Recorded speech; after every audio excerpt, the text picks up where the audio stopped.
വയനാട്ടിലെ ഉരുൾപൊട്ടലിൽ 8ാം ദിനത്തെ തിരച്ചിൽ പുരോഗമിക്കുകയാണ്.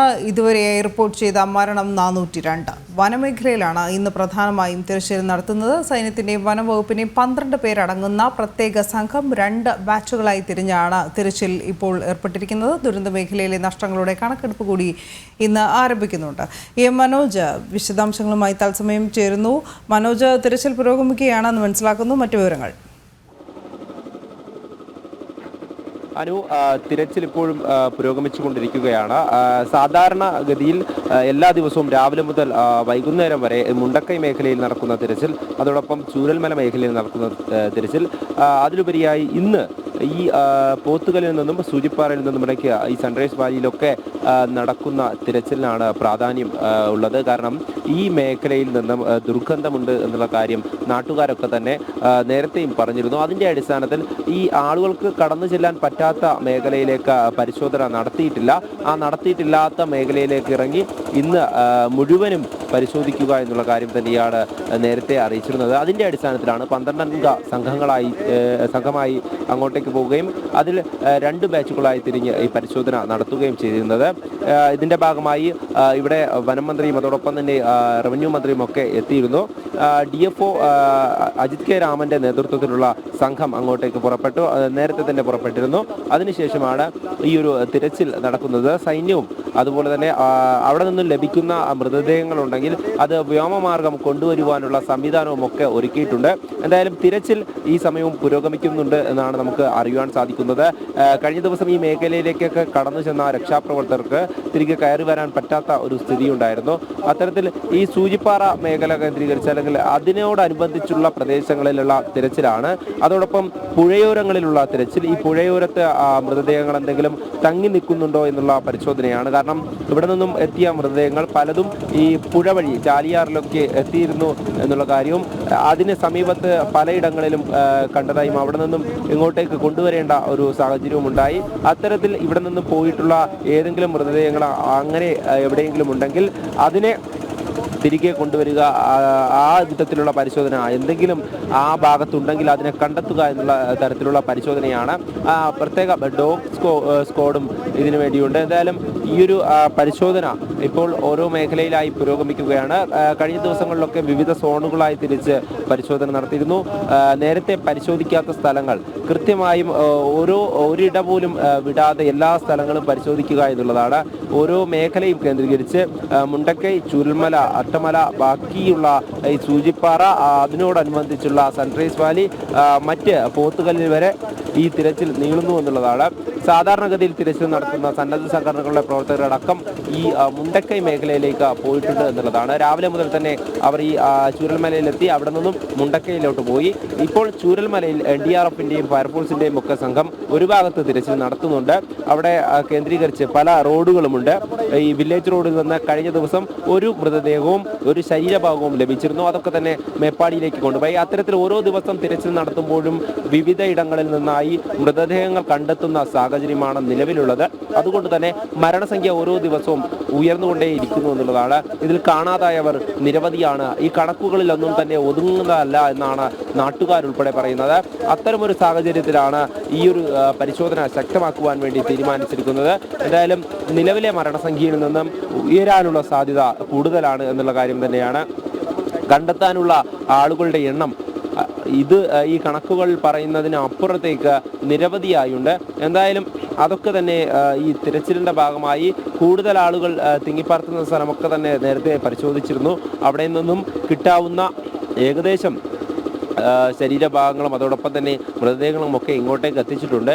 ഇനിയും ആ മേഖലകളിൽ തിരച്ചിൽ നടത്തുമെന്ന് തന്നെയാണ് അറിയിച്ചിട്ടുള്ളത്. എന്തായാലും കൊണ്ടുവരുന്ന മൃതദേഹങ്ങൾ പലതും ജീർണാവസ്ഥയിലുള്ളതാണ്. അതിൽ തിരിച്ചറിയപ്പെടാത്തത് നിരവധിയാണ്. കാരണം ആ മൃതദേഹങ്ങൾ കൊണ്ടുവയ്ക്കുമ്പോൾ അമ്മയെ നഷ്ടപ്പെട്ടവരും അച്ഛനെ നഷ്ടപ്പെട്ടവരും ഒക്കെ അവിടേക്ക് ഐഡൻറ്റിഫൈ ചെയ്യാൻ വരുന്നുണ്ട്. പക്ഷേ അവർക്ക് തിരിച്ചറിയാൻ സാധിക്കുന്നില്ല എന്നുള്ളതാണ്. അതുപോലെയുള്ള മൃതദേഹങ്ങളാണ് കഴിഞ്ഞ ദിവസം അതിന് മുൻപിലത്തെ ദിവസവും ഒക്കെ ചേർന്ന് ഈ സംസ്കരിച്ചത്. പുത്തുമല നേരത്തെ ഉരുൾപൊട്ടിയ അതിന് സമീപം തന്നെയാണ് ഈ സംസ്കരണം നടക്കുന്നത്. സർവമത പ്രാർത്ഥനയോടുകൂടി അവരെ തീരുമാനിച്ചിട്ടുള്ള സ്ഥലത്ത് അവിടെ ഇനിയും ആവശ്യമെങ്കിൽ കൂടുതൽ സ്ഥലം എടുക്കുമെന്നുള്ള കാര്യം തന്നെയാണ് റവന്യൂ മന്ത്രി അടക്കം നേരത്തെ അറിയിച്ചിട്ടുള്ളത്. അത്തരത്തിൽ കണ്ടുകിട്ടുന്ന മൃതദേഹങ്ങൾ ആവശ്യമുള്ളവ DNA ആവശ്യമുള്ള സാമ്പിളുകൾ ശേഖരിക്കുക എന്നുള്ളതാണ്. ഈ അവശിഷ്ടങ്ങളാണ് കിട്ടുന്നതെങ്കിൽ അത് തന്നെയാണ് കഴിഞ്ഞ ദിവസം ഈ 18 സംഘം ഈ തെരച്ചിൽ നടത്തുമ്പോൾ അവർക്കൊരു മൃതദേഹം ലഭിച്ചിരുന്നു, അവർക്കൊരു ശരീരഭാഗം ലഭിച്ചിരുന്നു. ആ ശരീരഭാഗത്തിൻ്റെ സാമ്പിളിനുള്ളത് മാത്രം എടുത്ത് ബാക്കിയുള്ളത് അവർ അവിടെ സംസ്കരിക്കുകയാണ് ചെയ്തിരുന്നത്. അതുകൊണ്ട് തന്നെ മറ്റ് മൃതദേഹങ്ങൾ, തിരിച്ചറിയപ്പെടാത്ത മൃതദേഹങ്ങൾ ഇനിയും സൂക്ഷിക്കരുത് എന്നുള്ള കാര്യം തന്നെയാണ്. ഇനി സൂക്ഷിച്ചു കഴിഞ്ഞാൽ അത് മറ്റൊരു തരത്തിലേക്ക് പോകും. അതുകൊണ്ട് തന്നെ പെട്ടെന്ന് തന്നെ സംസ്കരിക്കണം. അതിനുവേണ്ട നടപടിക്രമങ്ങളാണ് തുടർന്നുകൊണ്ടിരിക്കുന്നത്. അതോടൊപ്പം ഓരോ ദിവസങ്ങളിലായി തിരച്ചിൽ ശക്തമാക്കുന്നുണ്ട്. ഈ മേഖല കേന്ദ്രീകരിച്ച് തിരച്ചിൽ കൂടുതൽ ഊർജിതമാക്കി തന്നെ അവിടേക്ക് മൃതദേഹങ്ങൾ അടിഞ്ഞുകൂടിയിട്ടുണ്ടോ എന്നുള്ള തിരച്ചിൽ തന്നെയാണ്. അതിനു വേണ്ടിയിട്ടുള്ള പ്രത്യേക സംഘം തന്നെയാണ് അങ്ങോട്ടേക്ക് എത്തിയിട്ടുള്ളത്. അത് തന്നെയാണ്, ആ തിരച്ചിൽ തന്നെയാണ് ഇപ്പോൾ പുരോഗമിച്ചുകൊണ്ടിരിക്കുന്നത്. അനു. ശരി മനോജ്, അതോടൊപ്പം തന്നെ മന്ത്രിമാർ അവിടെ തുടരുന്നുണ്ട്, സംസ്ഥാന മന്ത്രിമാർ. ഈ മന്ത്രിതല ഉപസമിതി യോഗം എല്ലാ ദിവസവും അവിടെ ചേരാറുണ്ട്. അതിന് പ്രകാരം മറ്റു തീരുമാനങ്ങളൊക്കെ കൈക്കൊണ്ട് മാധ്യമങ്ങളെ അറിയിക്കാറുമുണ്ട്. ഈ ഇത്തരത്തിലുള്ള യോഗം ഇന്നത്തെ ദിവസം എപ്പോൾ നടക്കുമെന്നതിനെക്കുറിച്ച് വ്യക്തതയുണ്ടോ? സാധാരണയായി യോഗം വൈകിട്ടാണ് നടക്കുക. എന്നാൽ അതിനു മുമ്പ് തന്നെ ഇന്ന് 11 മണിയാണ് മന്ത്രി കെ ശശീന്ദ്രനും മന്ത്രി കെ രാജനും ഇന്ന് മാധ്യമങ്ങളെ കാണും എന്ന് പറയുന്നത്. ഈ ചൂരൽമലയിൽ വെച്ചാണ് അദ്ദേഹം പ്രതികരിക്കുക. എന്തായാലും ഇനി വേണ്ടത് ഈ ജനങ്ങളുടെ, അതായത് ഈ ദുരന്തത്തിൽ ബാധിക്കപ്പെട്ട ജനങ്ങളുടെ പുനരധിവാസമാണ്, അവരുടെ മുന്നോട്ടുള്ള ജീവിതമാണ്. അവർക്ക് ലഭിക്കേണ്ട ഒരു, ഇപ്പോൾ ആരോഗ്യ പ്രശ്നമുള്ളവരുണ്ട്, അതോടൊപ്പം തന്നെ മാനസിക നില തകരാറിലായവരുണ്ട്. അവരെയൊക്കെ തന്നെ പുതിയൊരു ജീവിതത്തിലേക്ക് കൊണ്ടുവരിക എന്നുള്ളതാണ്. അതിനു വേണ്ടിയിട്ടുള്ള പ്രവർത്തനങ്ങളാണ് ഉണ്ടാകേണ്ടത്. അവർക്ക് പുതിയ താമസ സൗകര്യം ഒരുക്കുക എന്നുള്ളതാണ്. അപകട ഭീഷണിയുള്ള സ്ഥലങ്ങളിൽ നിന്നും അവരെ മാറ്റിപ്പാർപ്പിക്കുക എന്നുള്ളത് തന്നെയാണ്.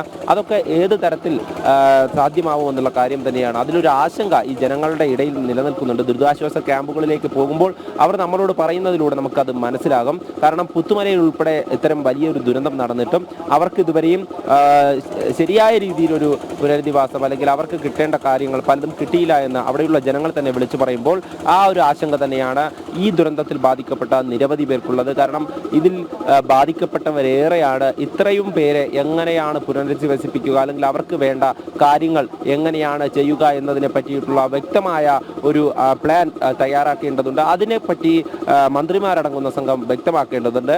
എന്തായാലും ഇത് ജനങ്ങൾക്കിടയിൽ ഒരു ആശങ്ക ഇങ്ങനെ തുടരുമ്പോൾ അവർക്ക് വേണ്ട കൃത്യമായ മറുപടി ഇവർ തന്നെ കൊടുക്കേണ്ടതുണ്ട്. എന്തായാലും ഈ ദുരന്തത്തെ സംബന്ധിച്ചിടത്തോളം ഈ നഷ്ടത്തിൻ്റെ കണക്കെടുക്കുവാൻ വേണ്ടി ഇവിടെ, അതായത് കെട്ടിടങ്ങളുടെയും അതുപോലെ തന്നെ മറ്റ് സ്ഥാപനങ്ങളൊക്കെ ഉണ്ട്. അതോടൊപ്പം ഈ മറ്റേ കൃഷിഭൂമി അടക്കം മുഴുവനായൊരു നഷ്ടപ്പെട്ടു പോയതിൻ്റെ കണക്കെടുക്കുവാൻ വേണ്ടിയിട്ടൊക്കെ ഇവിടെ മറ്റ് നടപടിക്രമങ്ങളൊക്കെ ഉണ്ട്. എന്തായാലും ഈ ഒരു തീരുമാനം, അതായത് ഇനി പുനരധിവസിപ്പിക്കുക എന്നുള്ളൊരു തീരുമാനം, അത് എത്തരത്തിൽ നടപ്പിലാക്കണം എന്നുള്ള കാര്യത്തിനെ കുറിച്ചാണ് മന്ത്രിമാരടങ്ങുന്ന സംഘം കൂടുതൽ വ്യക്തമാക്കേണ്ടത്. എന്തായാലും വനമന്ത്രിയും റവന്യൂ മന്ത്രിയും ഒക്കെ തന്നെ ഈ മേഖലയിലുണ്ട്. അവർ രാവിലെ ചൂരൽമലയിൽ നിന്നും പോയിട്ടുള്ളത് മുണ്ടക്കയിലേക്കാണ്. അവിടെ നിന്നും ഈ വനം വകുപ്പ് സംഘവും ഒപ്പം ഉണ്ടായിരുന്നു എന്നുള്ളതാണ്. ഇനി അവിടെ നിന്നും തിരിച്ചു വരുമ്പോഴാണ് ഇതിനെക്കുറിച്ച് കൂടുതലായി പ്രതികരിക്കുക. അനു.